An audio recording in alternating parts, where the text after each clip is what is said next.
We've all been there. You get a new weapon, you're excited to use it, so you go online, find a build, copy the mods, and call it a day. But here's the problem. If you don't understand why those mods are there in the first place, you're only playing at half strength. Today, I'm moving away from the copy-paste meta. I'm going to show you the actual fundamentals, the logic that pros use to turn those gear into high-end game monsters.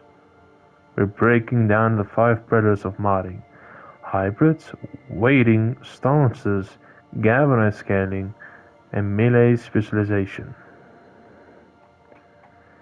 We're starting with the 3 classics, the Kuva Hek, the Xoris, and the Broken Wall.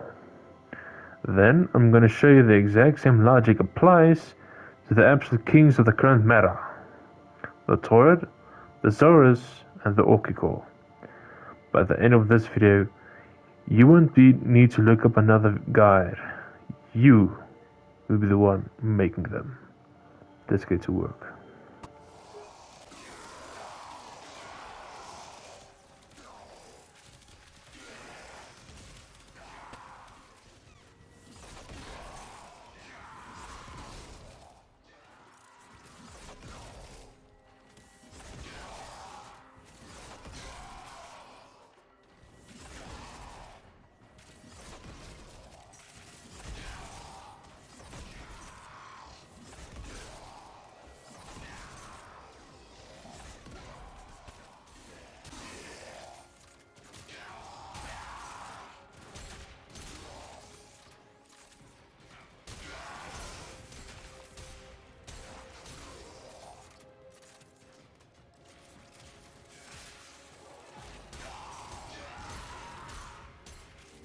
The first pillar, the hybrid engine.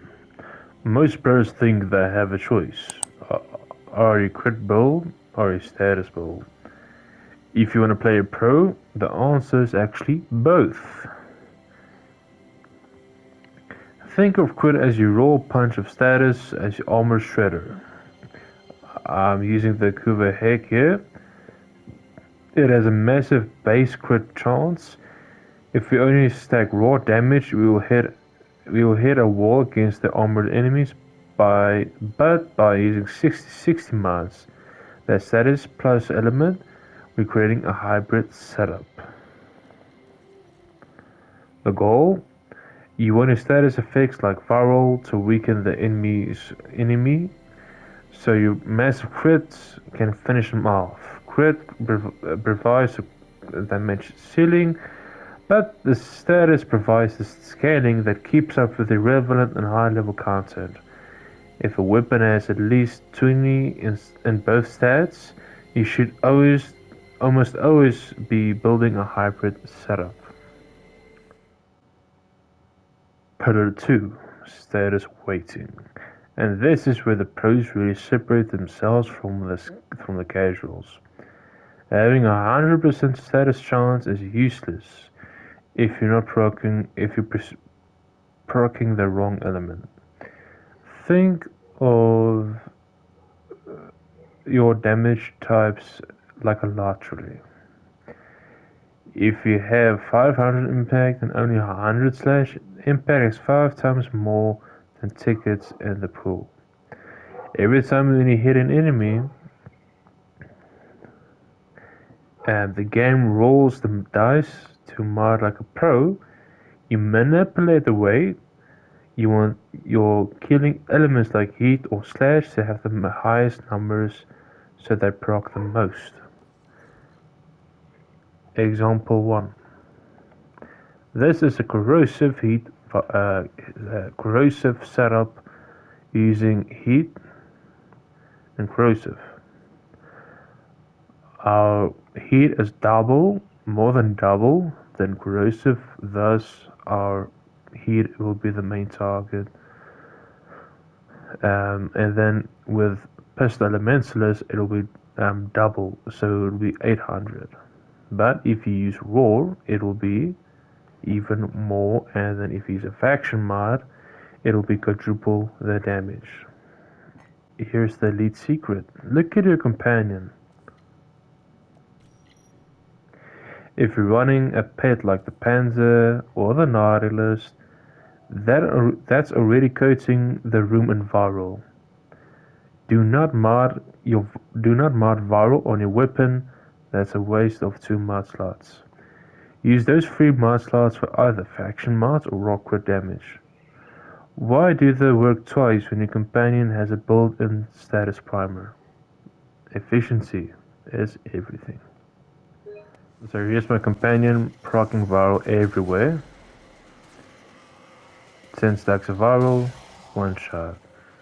10 stacks of viral, 1 shot. Pillar 3. Stance mods. Most people treat these as extra mod capacity. That's a mistake that costs you thousands of damage points. Let's take the Broken Wall. It's one of the best swords in the game, and most of you got it for free. If you just mash the E key, you're missing out on the hidden mechanics. Stances have multipliers and force procs. Some combos will automatically trigger slash status on an enemy, even if your weapon has 0 status chance. Pro tip: go to your combo list. You find the moves that have high multi-hits or force bleeds. Learn your stance, and it means to get high free status tiers without losing a single mod. Without using a single mod on your weapon. You might be thinking, that's great for the basics, but does this work on the broken stuff? Here's the reality. The stats change, but the rules don't. If you understand these 3 pillars in the in-game, or it's just a bigger version of the same puzzle. So let's apply the same logic to the current kings of meta. Here's the evolutions that I used. Here's the mods that I used.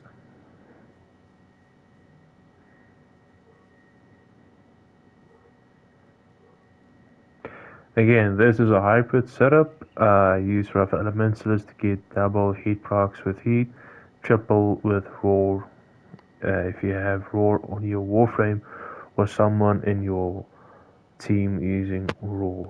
4. Galvanized Scaling. This is the king of late game. Standard mods like Xoris gives you flat boost, but Galvanized mods give you momentum. Having to mod for basic base damage mods would be a waste simply because of how Galvanized Shard works, is that it will give you direct damage depending on how many status chances you have or elemental procs you have on an enemy, which would be even greater than a base damage mod. Now, if we look at the Torid or the Orky Core, these weapons are monsters because they utilize the kill to power loop. On the first shot, it might feel just okay, not as great as you would think. However, but after the first 3 kills, your galvanized shot, your galvanized status, all of those galvanized mods will effectively ramp up very quickly to 200 or even 300% in effectiveness. So when you mod for these, you aren't building for static stat sheet. You're building for flow of the mission.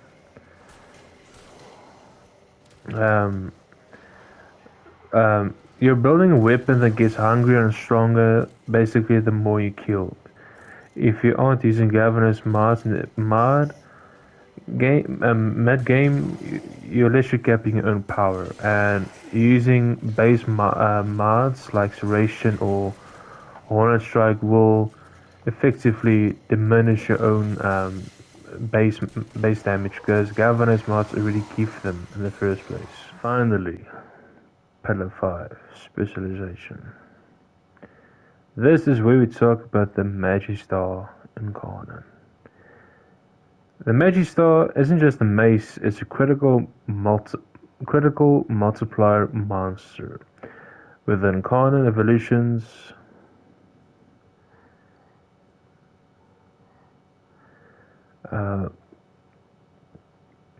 we aren't just modding for speed or spamming, we're specializing in crit tiers and slam mechanics. If you have a weapon this specialized, you have to stop modding it for general usage like building up combo, example A, 2 and 3.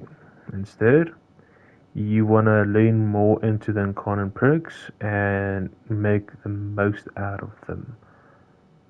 Example A, first build is going to be a Slam Affections build, nothing too fancy. Now what you will probably notice is that I have Sacrificial Steel instead of Galvanized Steel because Sacrificial Steel gives more critical chance than Galvanized Steel, obviously. However, the only time when you should and only would need to use Galvanized Steel if you use Slam Afflictions. Example A is going to be Rhino Prime. This is the build that I'm running on my Rhino. This is the Wrathful Advanced build that I have. So when it comes to the Magistar Incarnon, it's a great weapon. I'm not going to say it's a bad weapon. If anything, it's a very good weapon. Me personally, I don't like using Incarnon simply because I don't like it.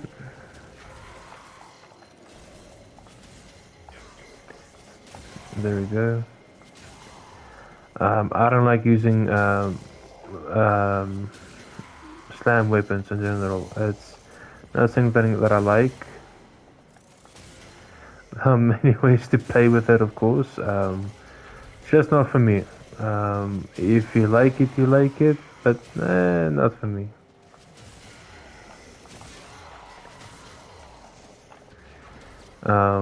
Yeah. I do hope this video does help you guys out. I did try to make it a little bit more professional with the scripts and everything, but it's a little bit difficult for someone with dyslexia. But I tried my best.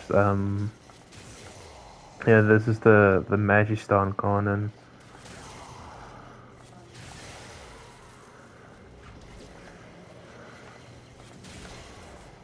It has a lot of damage, of course.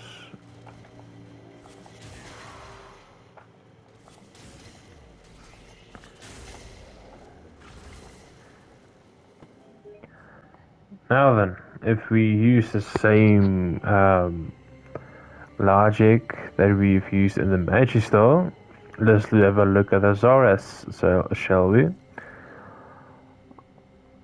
Now you might be wondering, why on earth would I be running Toxin instead of just pure electricity? Because the Xoris has inherent electricity. So if I heavy tap the button, it will have electricity as well. This is the basic build that I'll be using. If I'll be using Wrathful Advanced, I would just switch these two out just as the same example that I used on the Magistar. Now, when it comes to, stuff like stances and stuff, it's really not that deep. I would probably say that you can use anything that you feel more comfortable using with, like it feels more fluent and whatever have you. Yeah, that's my personal opinion on it.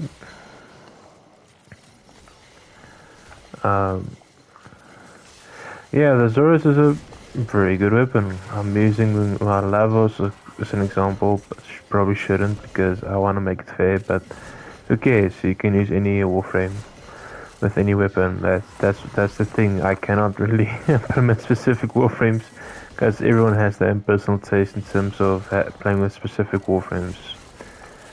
Yeah, I almost forgot to add this little detail to the video, but yeah, it's you can use the same or implement more or less the same thing. Again, there are multiple ways to playing with it, and mods and abilities do influence the damage output, like Wrath or Advanced, and when you should or shouldn't use Wrath or Advanced, and when you should or shouldn't use Galvanized Steel or Sacrificial Steel. It's very situational, but for general usage stuff, just using Sacrificial Steel is more than enough. You don't have to use Galvanized Steel. Only use it when you have Wrath or Advanced to make the most out of it, I would say. Yeah, hope you guys enjoyed that little showcase of my Xoris, huh? And there it is, the 5 pillars. Hybrid, weighting, status, momentum, and specialization. You have the logic now. The next time when the new weapon drops, you don't have to wait for a YouTuber. Open the stats, check your companion synergies, pick your pillars, and build it yourself. If this helps you understand the game a little bit better, drop a like, subscribe. My Discord will be in the description, and I'll see you in the next one.